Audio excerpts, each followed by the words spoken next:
Hello, internet strangers. I am Daniel, and this right here is my colleague Pavis, also known as Dana.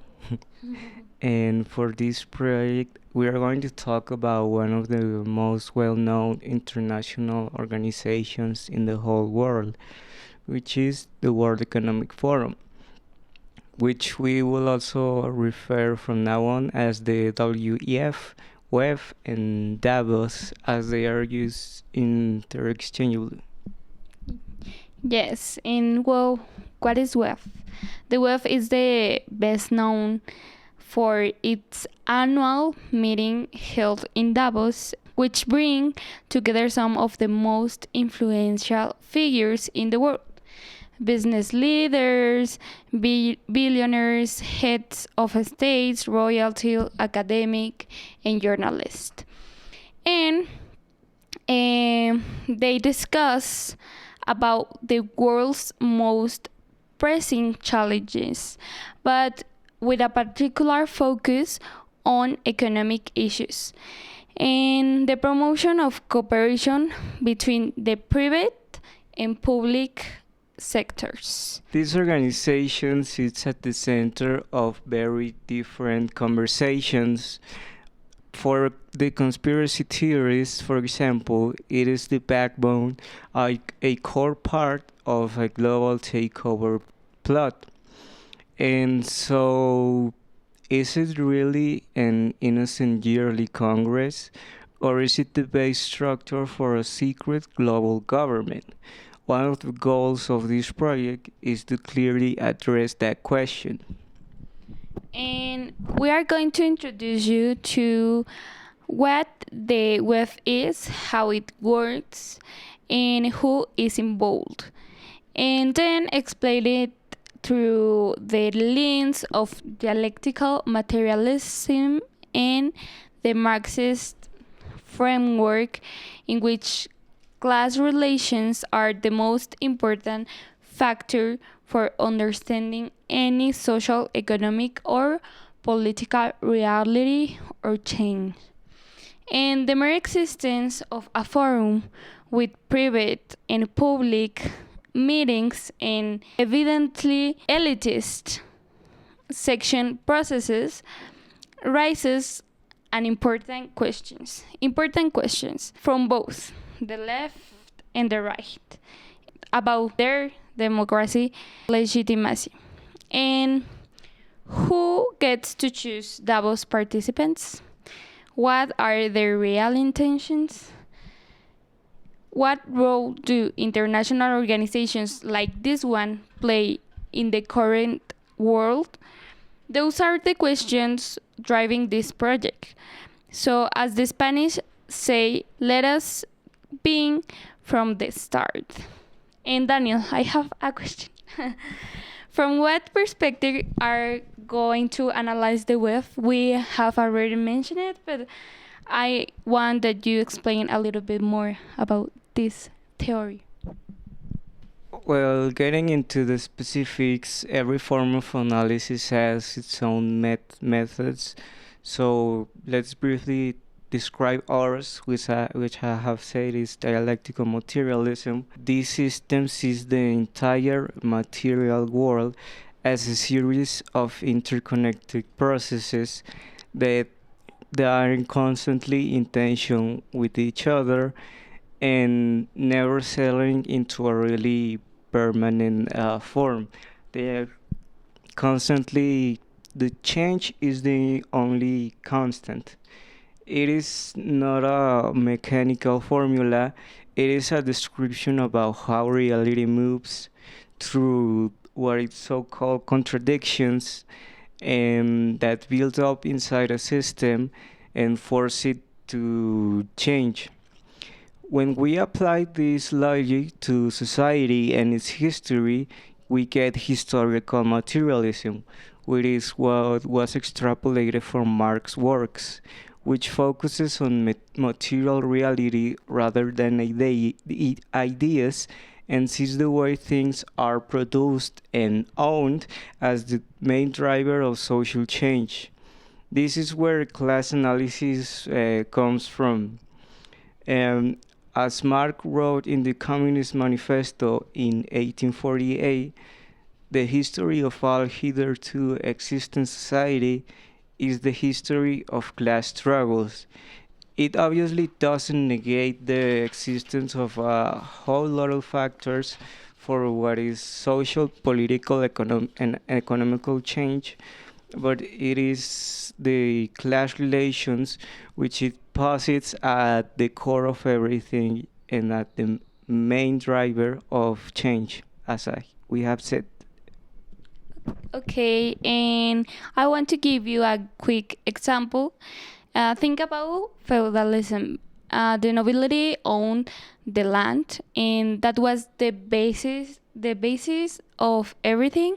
But slowly, merchants and traders start making money outside the system, and eventually feudalism broke. Not because someone decided, okay, now we do capitalism. No, it was because the material conditions had already shifted underneath, and the ideas and the laws came after this change, not before, and contradictions build up inside a system until something has to give.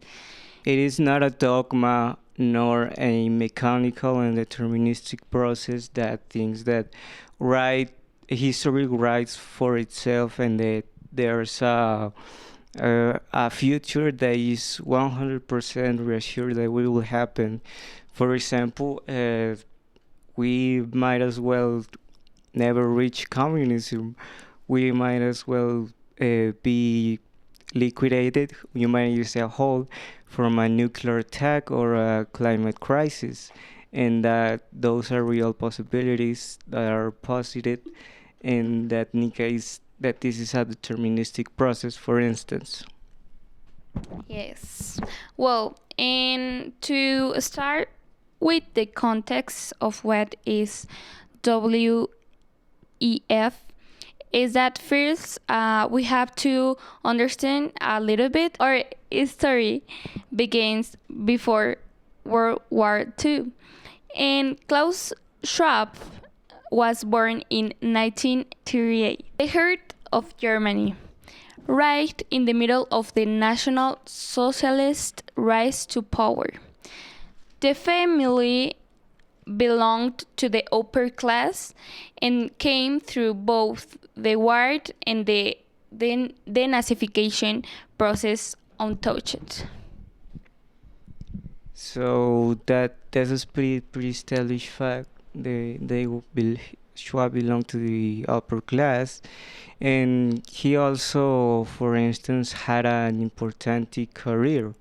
He has two doctorates, one in engineering, another in economics, a master's degree in public administration from Harvard, and he also, when he was studying at Harvard, for instance, was very much coached by Henry Kissinger, and he also became a professor of business policy at the University of Geneva.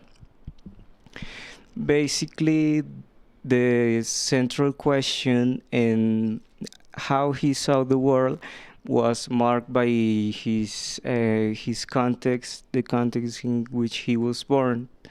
That he basically had seen how the direct military struggle and the close borders and economies, and for instance, nationalism, uh, were the main drivers that destroy its country, Germany.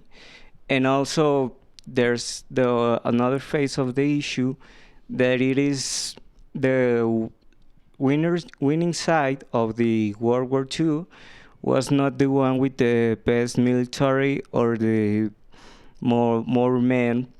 It was the one that was cooperating and trading among themselves the most, and that those are two factors that so he saw and thought about opening up the WEF. That's right. And it was a system. And but what system are we talking about? Even before World War II ended, the New World Order was already planned. And the result was the Bretton Woods Agreement of 1944, which established the IMF, the World Bank, and a system of currency exchange tied to the US dollar and the gold standard. It lasted until 1971, and Schwab's vision fits perfectly into this framework: international cooperation and trade as the path to lasting global peace, and replacing the old imperial systems where military conflicts was the standard way of diving the world. The weakness, of course, was present from the beginning. What happens when you spend and borrow far more than your gold reserves came back? That question became very real in the date that we have just mentioned, 1971. As the Vietnam War was rising in its scale and uh, monetary issues, the gold reserve of the US was basically depleted, but they were still printing money. What they did was that they basically dropped off the gold standard in 1971. That's, for instance, when the petrodollar was born, and this same year, 1971, Schwab founded what he originally called the European Management Forum, which was held annually in the small Swiss mountain town of Davos. The original intention was not managerial, not geopolitical. Schwab's core idea was based around the stakeholder theory, the notion that a company should serve not just its shareholders, but its workers, customers, community, and environment. This, for instance, was a direct challenge to the mainstream economic thinking of Milton Friedman, that this guy was basically the one that proposed neoliberalism, which the whole world was taking up as a doctrine, and that was dominant at the Western world and was pretty much being applied at the rest of the world. That the main idea was that the social responsibility of companies was to increase their profits, and that's it. The essence of the WEF is that the forum exists to apply the opposite system, the stakeholder logic, not just to individual companies but to the whole economy, in a global scale. It was founded around the belief of if you get the right people in the room and you get them to talk, the world's biggest problems become manageable. That is the pitch, and that's how they sold it to us throughout the decades. Keep it in mind, because this is the fundamental idea of the creation of wealth. And the forum grew quickly by 1987, and it officially changed its name to the World Economic Forum, because before was European Management Forum. And this change reflect a real transformation in what it had become, because at this point Davos was no longer a meeting for European executives. It was a geopolitical stage where several regions converged. And that the same year, the West German foreign minister used Davos to urge Western leaders to take Gorbachev's reforms seriously. a turning point in the end of the Cold War. In 1988, Greece and Turkey signed the Davos Declaration, and this prevent an imminent military conflict. In 1990, the forum hosted the first East-West session on the German reunification. All of this was happening alongside the rise of the neoliberal era, while the Soviet Union spent 20% of its GDP on the military and slowly collapsing. And Reagan, Thatcher, Pinochet was part of this neoliberal system, abandoning Bretton Woods had been very good for investors. Profits and borrowing had no real ceiling other than the next crisis. And the next crisis came on later, but we'll see later. The 1990s further consolidated the forum's role. In 1992, the Mandela and de Klerk made their first joint international appearance here at Davos. This was a powerful symbol of the end of apartheid in South Africa. Also, here at Davos, Mandela decided to abandon the nationalization of key industries and instead open South Africa to international investment. Other milestones that happened throughout these decades was then in 1971. Since 1971, the forum had been facilitating China's entry into what is the World Economic Stage. In 1991, the UN Global Compact that had 10 ethical principles for corporate responsibility was co-launched with Kofi Annan inside the web. In the 2000, Gavi, GAVI, the Vaccine Alliance, was launched at Davos, eventually vaccinated over 700 million children. This is important that you know that because it is a context of years about Davos, but not everything was success. In 2007, the forum's own global risk report warned clearly about raising asset prices and financial system fragility. 1 year later, the 2008 financial crisis hit anyway, the worst since the Great Depression, and the forum could do absolutely nothing to stop it.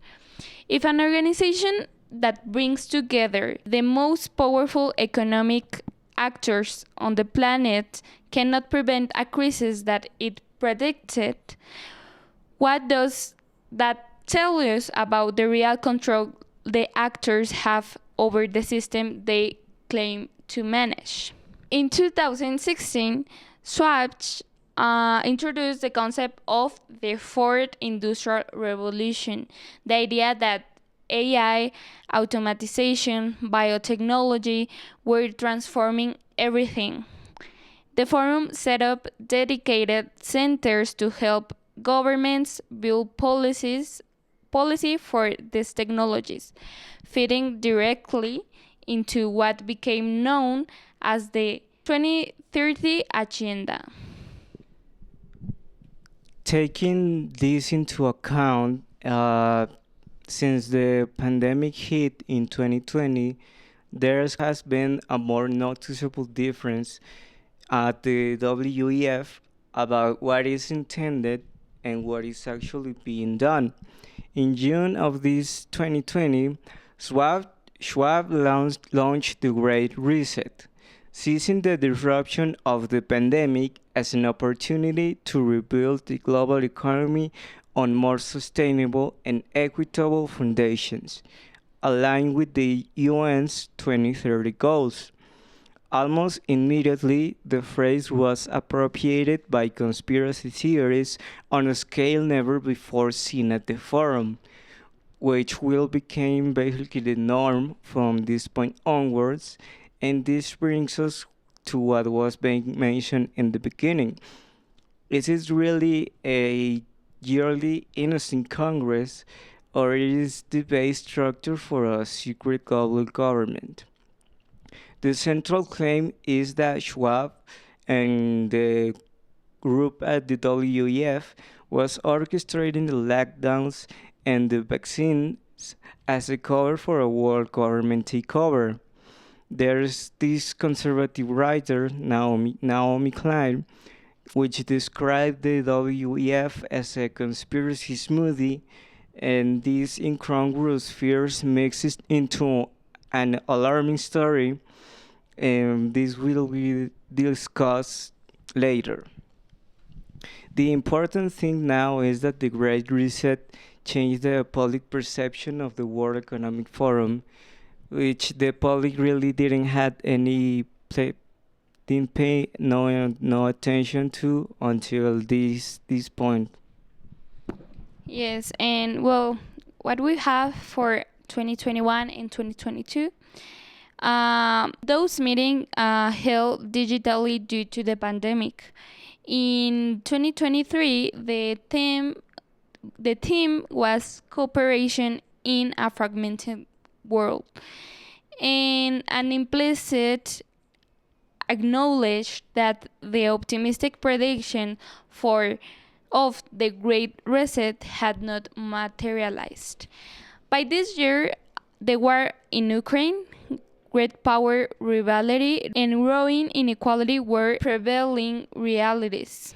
And in 2024, the slogan was Rebuilding Trust, and openly addressed the global trust gap affecting both international relations and internal stability societies.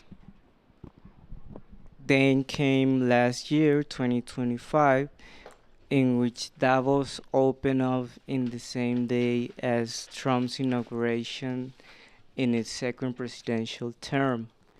In this reunion, Schwab resigned following a whistleblower investigation that revealed that he had personally intervened in the forum's 2017 and 18 Global Competitiveness Report, instructing staff to put on fake numbers for the UK because it was, and I quote, should not experience any improvement in its rankings, as this will be used by the Brexit camp and it could be used as nationalist narratives, not only for England but also for further nationalist policies. In 2026, the 56th edition, under the theme A Spirit of Dialogue, it brought together nearly 65 heads of states and 30 high-level CEOs. In February of that year, the president and CEO, Boris Bendre, also resigned following an investigation that tied him to Jeffrey Epstein.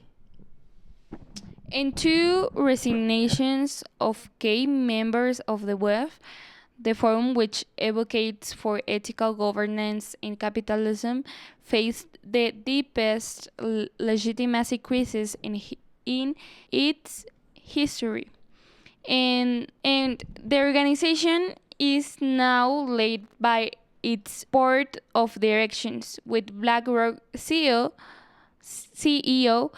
Lawrence Fink as co-chair, along with Queen Rania of Jordan, Christine Lagarde, and Ngozi Okonjo-Iweala, among others. The number of participants at Davos 2026 surprises that of previous year, demonstrating the forum's continuing even amidst its world's internal crisis. Let us bring this down to earth with a concrete example. Davos 2026 held January 19 to 23 in Switzerland. The context was tense. Tensions between the US and NATO were high. AI was dominating everything corporate agenda and the world was still rapidly with a years of fragmentation and not was it is still, and yet attendance was extraordinary. We are witnessing an organization undergoing its world's leadership crisis, and the most powerful people in the world are still traveling to Swiss mountain village, and that is telling. This contradiction, an international cooperation project in an increasingly hostile world, demonstrate that the World Economic Forum is not a neutral organization. Its relevance fluctuates according to the global dominance laid by the West. 3 speeches defined the meeting. The one from Trump, the other from von der Leyen, and this guy Carney. 3 completely different interpretations of the same reality. The one from Trump was pretty much pragmatic. He stated that alliances are negotiable agreements judged by the sharing of burdens and trade balances. He also coined the term America First, and it always will be first from now on. Von der Leyen countered directly. Europe will always choose the world. Days after Davos, the EU and India announced an historic trade agreement encompassing what is 2 billion people between the two powers. And Carney was the most honest, as he said that the world is in the midst of a breakdown and not a transition. 3 distinct speeches at the same stage, at the forum that presents itself as the home of shared global direction.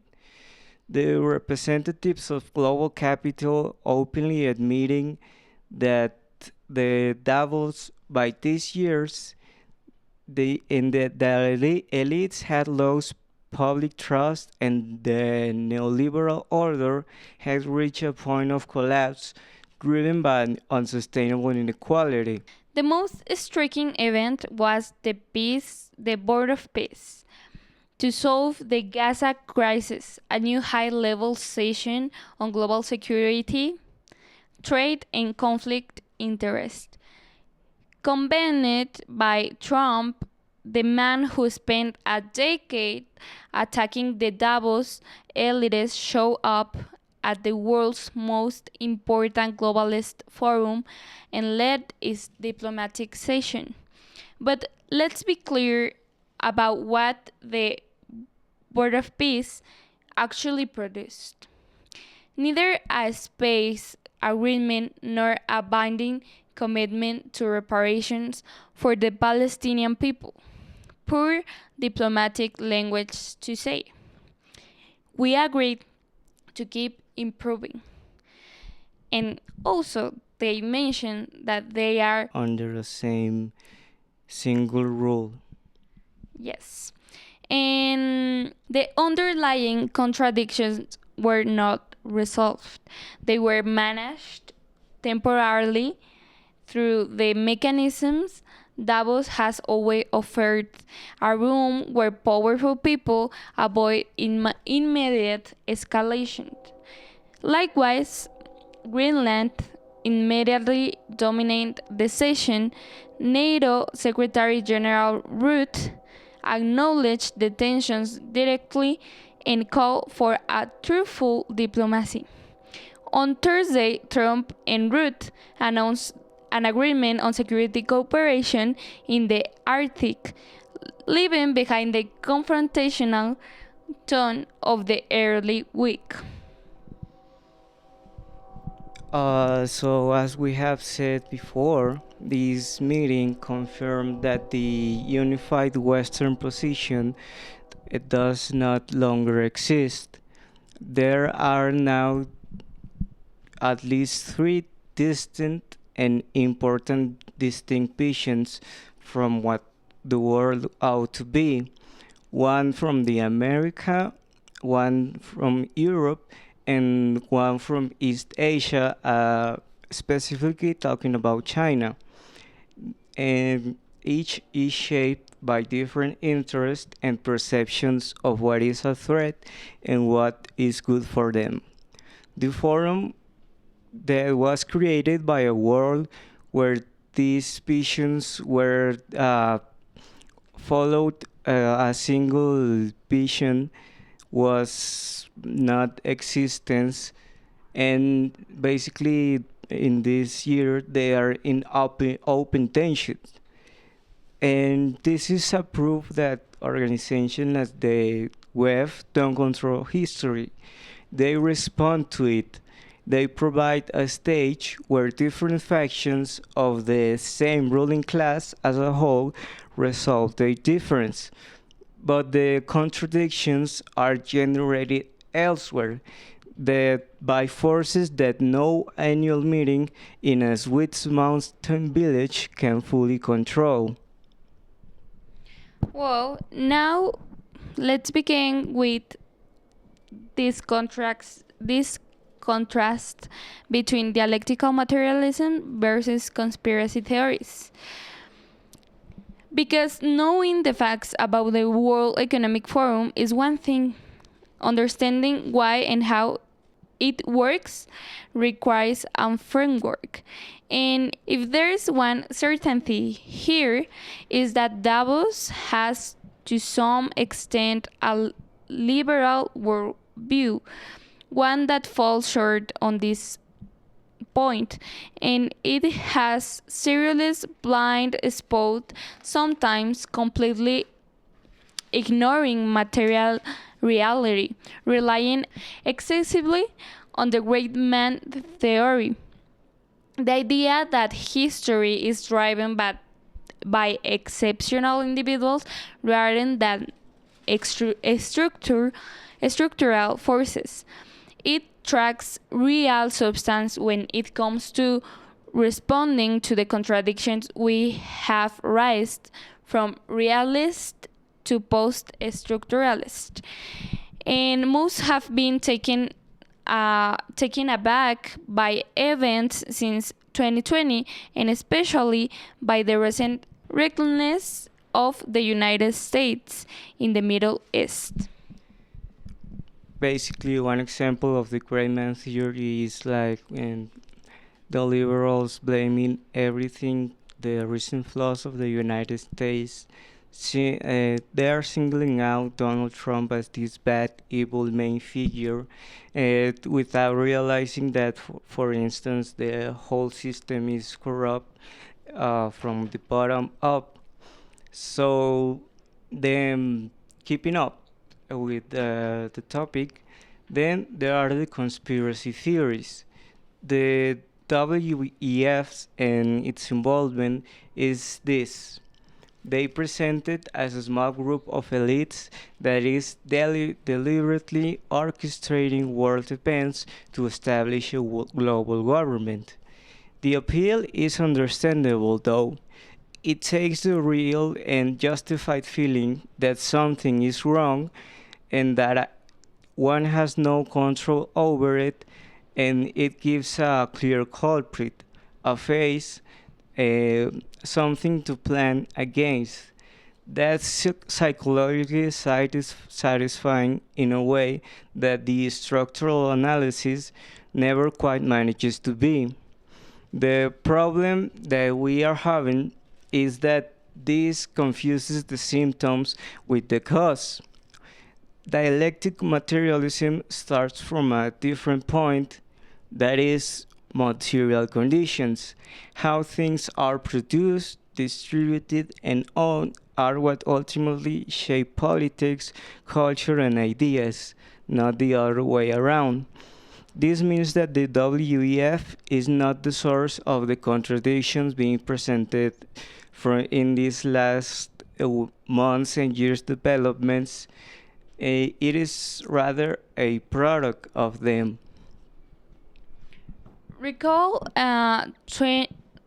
2008, the forum predicted the collapse. Its members knew the risks and yet they couldn't prevent it. Why? Because the forces driving the crisis were powerful than any group of influential people. Once again, the material conditions. The Marxist idea that's useful here is the tendency to see the surface on things instead of underlying social relations. And conspiracy theories do something similar with power.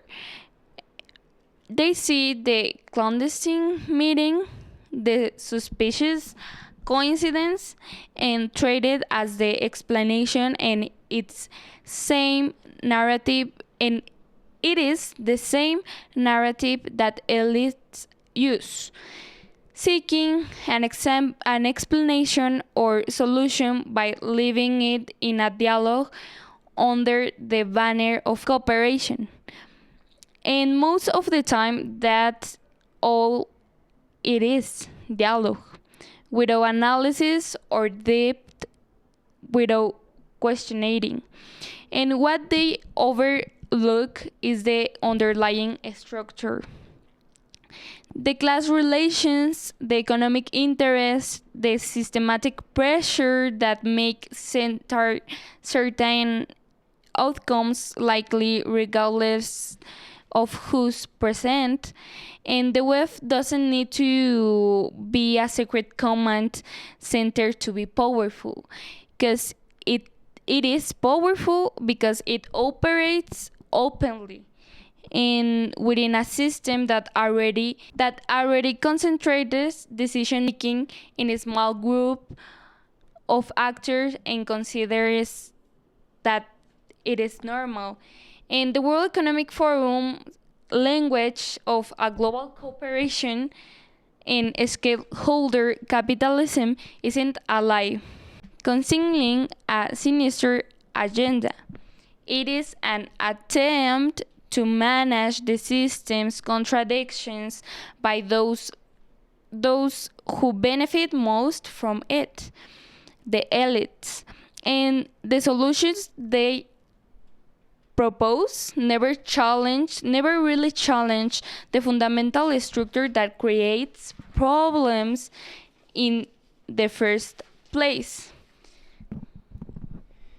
For instance, inequality cannot be solved by a forum that charges companies anywhere from 70,000 to over a $750,000 just to be strategic partners. Even attending the Davos meetings after that acceptance fee requires membership to pay $25,000 per person.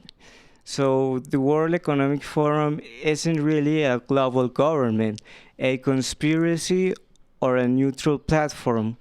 It is an institution expression of interest of global capitalism, a space where the dominant economic class coordinates, manages conflicts, and tries to maintain the conditions for the continued accumulation of wealth in a world that keeps creating reasons to make this more difficult. And that gap between the spirit of dialogue and the material reality of conflicting interests among the nations leads us directly to the near final part of this analysis. What happens when the structures begin to crack?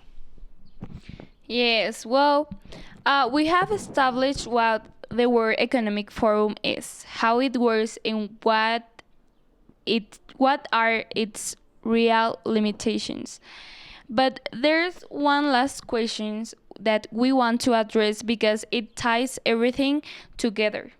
Throughout this podcast, we have seen an organization built on a series of very specific assumptions that the world is moving toward greater openness, greater integration, and greater cooperation. That is the right conversation among the right people can keep the worst contradictions of the system in check. And for a few decades, those assumptions were at least partially supported by reality. The post 1945 order, the Bretton Woods framework, the neoliberal era, all of this created the condition for an institution like Davos to give genuine relevance. But As we have seen, that order is fracturing, and it is a real and noticeable fragmentations. The lack of trust from the public and from the nations is real. The competition among the player is also real, and the question that arises is uncomfortable but pretty much necessary. What role do international organizations like this, the WEF, play in a world that is actively closing itself off? Because therein lies the contradictions. The web was designed for a unipolar era, a world where the Western led framework set the rules and everyone else basically adapted.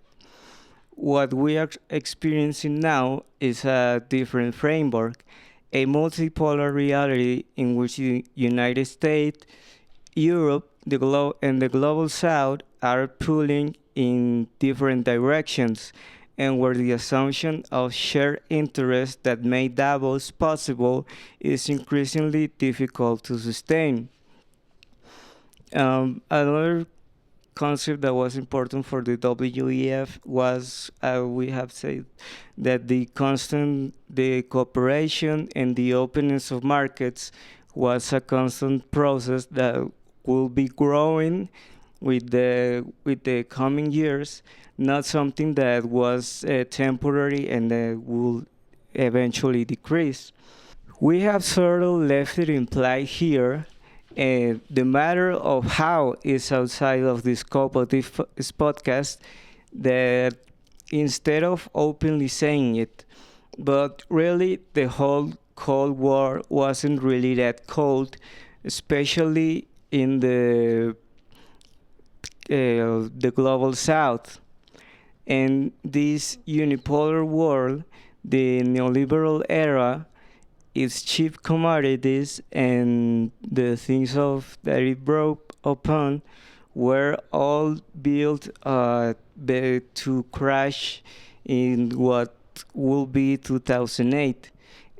For by some metrics, we haven't really recovered from that economical crisis, and was this framework was built of and supported by the U.S. military. Basically, you have two options. You open up yourself, your market, or the US military was going to open it up for you. that's true. And this is where the dialectical framework offers us something that neither liberal theory nor conspiracy think can. A way to understand this is not as a failure, but as a transformation. The web is not collapsing because it has made a mistake.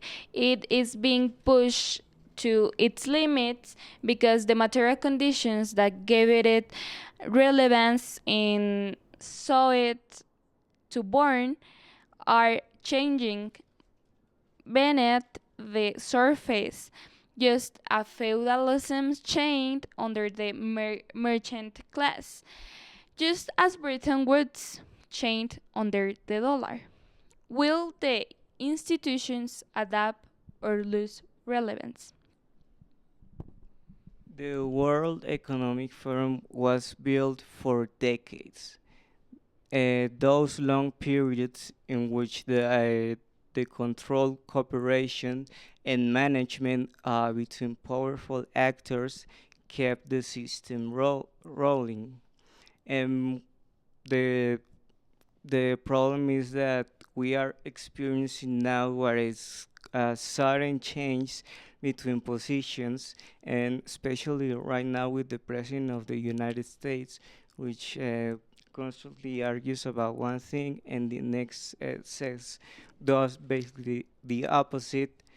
And the most honest thing that we can say, for instance, about the WEF in 2026, it is that it is an institution that is trying to fulfill a function for which the current moment may no longer be appropriate, not because of a conspiracy nor ill intentions, but because history, as always, has moved according to its own terms, which brings us to our conclusion. Yes. So, what is the World Economic Forum reality? It is not a secret world government. It is not an innocent annual congress. It is not the puppet master behind world events. Nor is it simply a forum for debate without real power or influence. It is something more specific and in some ways more interesting than any of those interpretations. It is an institution created to manage the contradiction of global capitalism, and it reflects in its success, its failures, and its limitations just how far that management can go, result of the ideology of its era. And we have seen it facilitate genuine diplomatic breakthroughs.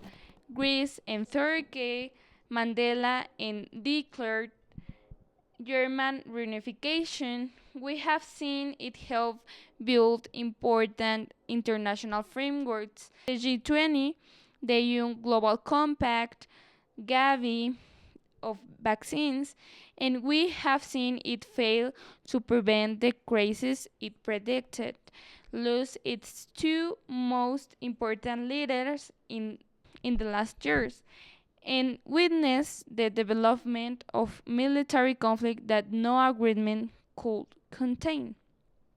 Basically, since 2022, with the war in Ukraine, the conflict from the Gaza situation, and the now most recent war in Iran, we have seen how the military power is being used, is getting popular again between the Western world, as it is losing ground against, for example, alternative powers like China.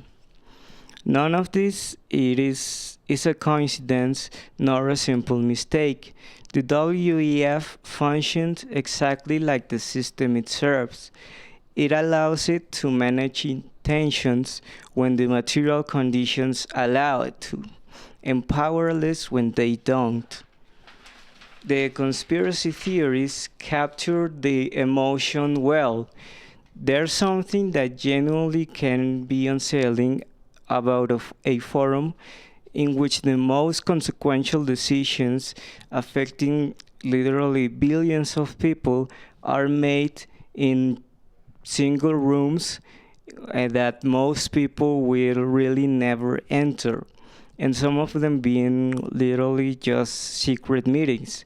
That frustration is legitimate, but the conspiratorial explanation about a hidden plan, a secret agenda, a small group pulling the strings, mistakes about the surface for the structure. The structure being capitalism itself. The web didn't create it, it serves it, and it shares its contradictions. Because really, the forum was never more than a simple low level management state, and even now it is losing that little power, relative little power that they had. As we have said, the 2008 crisis is the perfect example for this. Keep it up. Which led us with a question that honestly doesn't have a simple answer, and we are not going to pretend it does. In a world moving away from the Western led order that gave the World Economic Forum its prominence, in a world of rival blocs, military conflicts, and a trust gap that no annual theme can bridge, what role remains for an institution like this? We believe that an honest answer could be that this is right now, as it currently stands, a smaller forum than what it imagines itself to be, but in no way less important than that. As long as the system that has created it exists, and for instance, that same order, the forum will continue, containing the contradictions, facilitating agreements, and reflecting year after year about the limitations which is trying to manage in a world that no one, and especially the Western-led powers, fully controls. One that might, WEF might not even be valid because it was created around a world that might not even exist in the historical contradictions that were basically from decades before. And that's it, basically. Yes, and that's it. That's what we analyze from this international organization. We expect that you can learn a little bit about this analysis, and thank you for listening. Bye.